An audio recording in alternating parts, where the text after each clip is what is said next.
Welcome to the podcast Ask, Know, Nurture by AKN School of English and Different Languages in Warsaw. We've made this podcast to enable people to learn about how to learn a language, what kinds of obstacles come along the way, and what kinds of things they can do to master the language. The podcast is based on talking to different interesting people like our teachers, who are also very often psychologists, but also people from outside.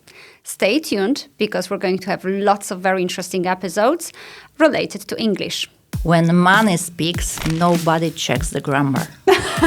Negotiation skills are not related to gender at all. Have you ever seen negotiations fail because of cultural misunderstandings? In Korea, the hierarchy is extremely important. It occurred that it was a big mistake. Are you joking? Non-verbal and verbal communication should be fully coherent. I did not get a discount, but I got a 2-pack of socks. You're better than me because I was given 1 pack.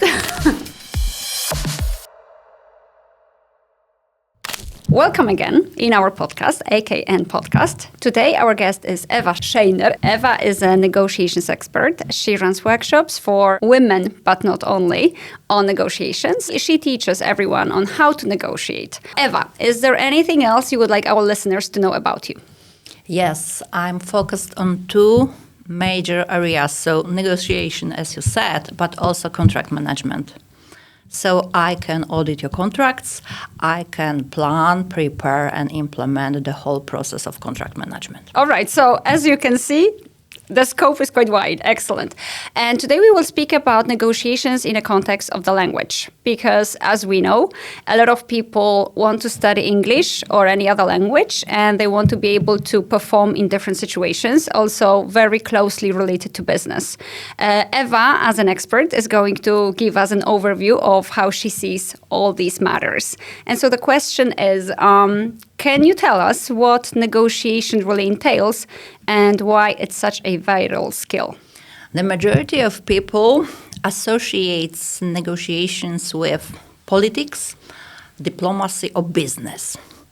And we believe that this is a quite complex and complicated knowledge reserved only for the chosen. It is not true. You know, when we understand that negotiation is a communication process or mutual search for solution and a way to get what we want from others, we will be ready to understand that we negotiate every day. Mm-hmm. We negotiate at work, even if we don't deal with sales or procurement. We negotiate in so-called social environment. We negotiate with friends, with family. So we negotiate many times every single day. All right. Do you think everybody always negotiates, or are there some exceptions to those situations you mentioned? Everybody negotiates every day without even thinking or realizing that. Mm-hmm, mm-hmm. But that's exactly it. All right, so what are the key communication skills that make a negotiator effective? First of all, active listening, or as we call it in negotiations, 4-level listening. So what does it mean? You know, you have to listen to what was said. How was it said? Mm-hmm. What was not revealed? And were there any discrepancies in it? So 4 levels.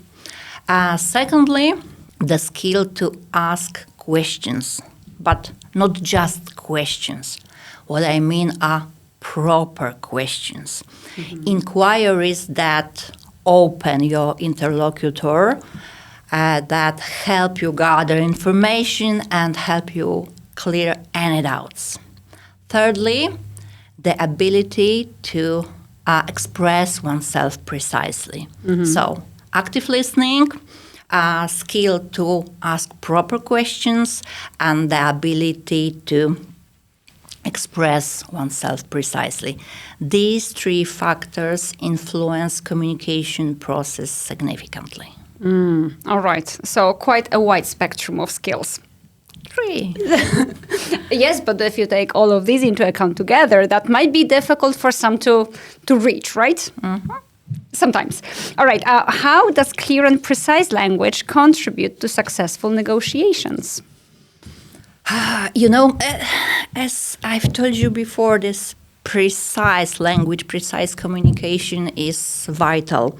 I take part mainly in business negotiations, and I deal with trade terms. So everything is calculated, everything is based on Excel. We usually have a contract profitability. The contract profitability shows us how lucrative the contract is. So this percentage, because this is percentage, must be calculated and recalculated in a very detailed way, very precisely. So our communication doesn't need to be perfect from linguistic point of view, but it should be clear, understandable, and precise. And there is expression in English very popular in business: when money speaks, nobody checks the grammar. Makes sense. All right. From what you're saying, it actually does make sense. All right. So do you suggest to people that negotiate not to learn grammar? No! All right.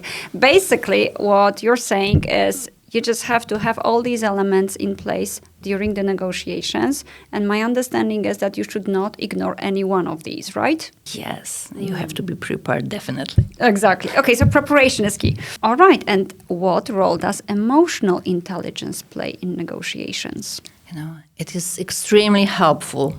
But let me explain what emotional intelligence means. So the emotional intelligence is the ability to manage both my own emotions and emotions of other people. So emotional intelligence let us change our behavior, let us change body position, eye contact, tone of voice, gesticulations, the way we speak, how fast we speak, change the whole communication mode to make it best to our negotiation partner. So this intelligence let us match our message to a particular person. The better our communication is, the better deal we will make. So of course. It's important. All right. So it does play a role as well, of course. How can it not, All right. How do you manage difficult conversations or conflicts in negotiations? I stay calm because I'm fully aware that emotions do not matter and don't help me at all. So I know a few tricks how to be calm or stay calm. For example, you can count from 10 to 1 slowly, like 10, 9, 8. Or you can take a few deep breaths, or you can imagine that you are in some nice, friendly, relaxing place. What else? Excel. As I told you before, I mainly deal with trade terms, so percentages, numbers, zlotys, euros. And, everything is calculated. So I use Excel, and this Excel is my shield, Yes, because having this Excel is easier to keep to the ground and to manage different views and different opinions because, you just can't agree with mathematics. Absolutely true. So your numbers make you stick to that and you just don't go overboard. Yes, and what is also important for me during the negotiation process, I need to ask myself a question. Is this profitability satisfactory for me or not? And, This is the major thing. My emotions or my feelings do not matter at all. So you basically need to be a master at hiding them, because at the end of the day, what you want is to get what you have in your Excel sheet. Yes. All right. Very, very good point. There was even a school, poker face school. Oh, there you go. Exactly. So super useful in negotiations. How do cultural differences influence negotiation styles and communication? They have a huge impact on communication process and, of course, on negotiation style. Let me give you an example. Negotiating with Japanese. So, first of all, you will never ever hear no as an answer, because no is not accepted in that culture. It is a sign of bad behavior or lack of good manners. Wow. Yeah. Secondly, you need to accept silence as a tool widely used in conversation. And thirdly, you need to keep your voice, your gestures, and your emotions down. You know, it is so different from our Polish manners. It differs from Polish or even European manners a lot, because we usually use no as an answer. Oh, we do a lot. We very often gesticulate. Yeah. We show emotions, moving our hands. We do not accept silence during conversation because we feel uncomfortable with silence. So, for us, this sort of negotiations is extremely difficult because we need to remember about so many factors. But, you know, it's difficult. It's very far from we are used to. But for me, it has a peculiar flavor. You know, it's really an adventure. It sounds like one. I mean, the fact that they hide emotions, fine, but this no, that's something new to me. So this means you just have to stop yourself from doing this as well, because if you say no and you negotiate with them, they will perceive you as badly mannered and they will not negotiate with you, or... They will be surprised, and yes, this is connected with a lack of, you know, manners. So you shouldn't do this. Oh, wow. Shouldn't perform this way. And so again, we're coming back to preparation. If you're not prepared, you won't know, right? So exactly. Either or. Excellent. All right. Okay. How can someone handle negotiations in a language they are not fluent in? Is it even possible? You know, of course, and. What is important for me, from my practice, I always work with contract. So maybe at the beginning I should start with a negotiator should prepare himself or herself before the meeting, before the process. So during this preparation process, the negotiator should think about verbal statements and written provisions. So starting with written provision, we should keep our contract in front of our eyes. You know, it's extremely helpful because we see every word, every expression. So I always work with my contract, paper version. Of course, if you prefer, you can have electronic ones, but definitely all participants should see the contract, see the provisions that are set. So this is obligatory because it mitigates the risk of misunderstanding. Absolutely. And secondly, when I negotiate trade terms, I've got everything written. I mean, arguments and requirements written on the piece of paper. Of course, in bullet points is absolutely enough. And I've got a sort of list containing solid argumentations and vital requirements, and it helps a lot.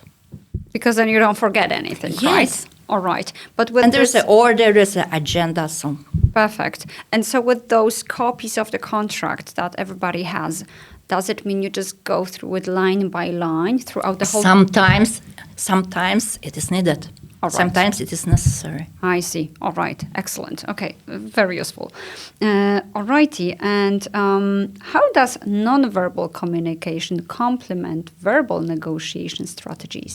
For the very beginning, I should explain or remind you and our listeners what verbal and nonverbal communication is. So, verbal communication means the words we speak.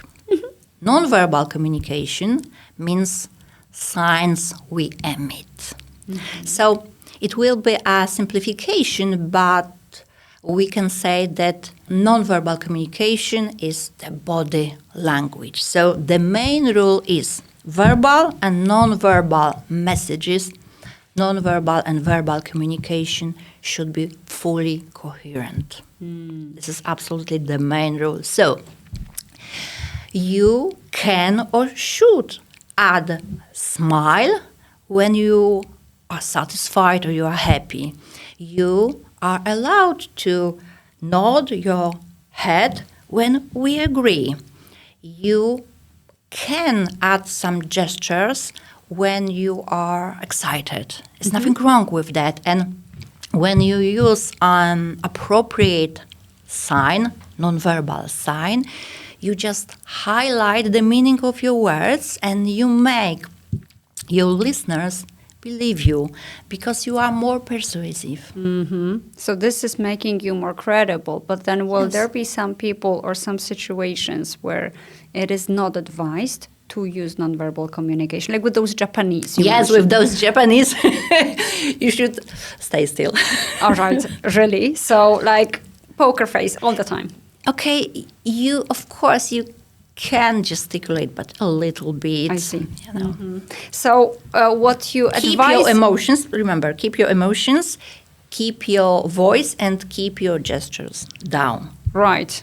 And so I understand that if we put a Japanese and an Italian person in Oh. one room, they Great would spectacle. Exactly. They would And really... the pole between them. Exactly, yes. And we're right in the middle, more or less, right? True. All right, excellent. All right, have you ever seen negotiations fail or succeed because of cultural misunderstandings? Oh, I've witnessed the whole negotiation process put at risk because of cultural misunderstandings. You know, and I must confess that it was my fault. Many years ago, I was responsible for the whole negotiation process with guests from South Korea. So my responsibilities also included hotel booking for them. Right. So I made a reservation in one of the most expensive Warsaw hotels, and I asked a receptionist to book 5 single bedrooms located next to each other because I wanted our Korean guests to have, their rooms conveniently situated. sure. And it occurred that it was a big mistake, In Korea, the hierarchy is extremely important, and the president of the company shouldn't have his room located on the same floor Oh my as goodness. his assistant or his interpreter. The president's room should be situated higher, on the higher level. Are you joking? So no, it's true. So everything ended well, but believe me, I felt miserable with that mistake. How did you find out? Did they During say- the conversation, it was, let's say, explained to me. Oh my goodness. Oh my goodness. So you really have to be prepared. So you see, we're coming back to this preparation phase. That is a phase you can't forget or eliminate, like at all times. Very interesting. What are some common myths about negotiation skills that you would like to debunk? You know, there are many of them, many myths and many false beliefs. And we haven't got enough time to elaborate on everything, but I've got one, the one I hate. Right. Yeah. Namely, women are not good at negotiations. Women are worse than men at negotiating. So it is not true. You know, there are no credible studies proving that women are not worse than men. Women are not better either. Oh, unfortunately. But, you know, we are totally equal. Negotiation skills are not related to gender at all. So, where do we even have this myth from? Oh, well, I've got one important sentence because, you know, unfortunately, I don't remember the author, but nobody is born as a great negotiator, but anybody can become a great negotiator. So anybody can be a skillful, efficient negotiator. What you need is theoretical knowledge as a base, and then training, and training. Exactly. That's so true. That goes for everything in life, though. You know, if you think about it, you have to train for anything you want to do, right? Like, I can't think of anything I wouldn't need to train. Same goes for language, for instance. All right. Do you know where this myth comes from about women not being good negotiators? Tradition, culture. All right. Is it like this? Do you think this is the same in different nations, or is it only common here in Poland? Everywhere is the same pattern, unfortunately. I see. All right. Oh, how can our listeners start practicing negotiation skills in their daily lives? Start with something easy, simple. No? Imagine hot, late afternoon in the middle of June or July. You go to the local market to do some shopping. There is a stall, last open, stall with fruit and vegetables. And you can see raspberries in boxes, each box for 12 zlotys, for example. And you go to a seller and inform him or her that you will purchase 3 boxes, but for 10 zlotys each. And I can guarantee you that there is a huge probability that the seller accepts your offer. You know why? Let me highlight 4 factors. First of all, late afternoon. Secondly, hot weather. Thirdly, soft fruit. And last one is 3 boxes. So first of all, late afternoon. Late afternoon. It means that there's the end of working day and probably no more chances to sell anything, yeah? Hot weather, it means that the fruit was exposed to sunrise for the whole day long, yeah? Sure. Soft fruit like berries, raspberries, blackberries, you know, they are very delicate. So they cannot be kept and sold later, tomorrow. So probably this seller will eat them himself or throw them away. Right. And the 3 boxes, you know, when you are ready to purchase 3 boxes, you know, it's almost wholesale. Exactly. Okay. I'm kidding, but Yeah, you but know, with raspberries, you normally don't buy 3, right? You buy 1. But if you want to make a cake, you may need 3. But you know, when you are ready to purchase 3 boxes, it gives you, let's say, the inner belief that you are a serious buyer, and you true. can demand or you can expect a discount. True. Yeah? True. All right. So you recommend buying wholesale in bulk and then always asking for Yes, for a and better you know, price. in that situation, you won't be treated as an intruder Yeah. by this seller. Of course. Because for him, you are probably the last chance to sell something and I suppose, still earn Absolutely. something. Absolutely. So, have a try. Exactly. Perfect. What else I can say? Yeah, there's one more thing. You know, remember, sometimes just asking is enough. Sometimes you don't need to spend time thinking, rethinking, calculating, recalculating. You don't need to prepare an offer and a counter offer. You don't need to have the whole list of arguments. You don't need to negotiate.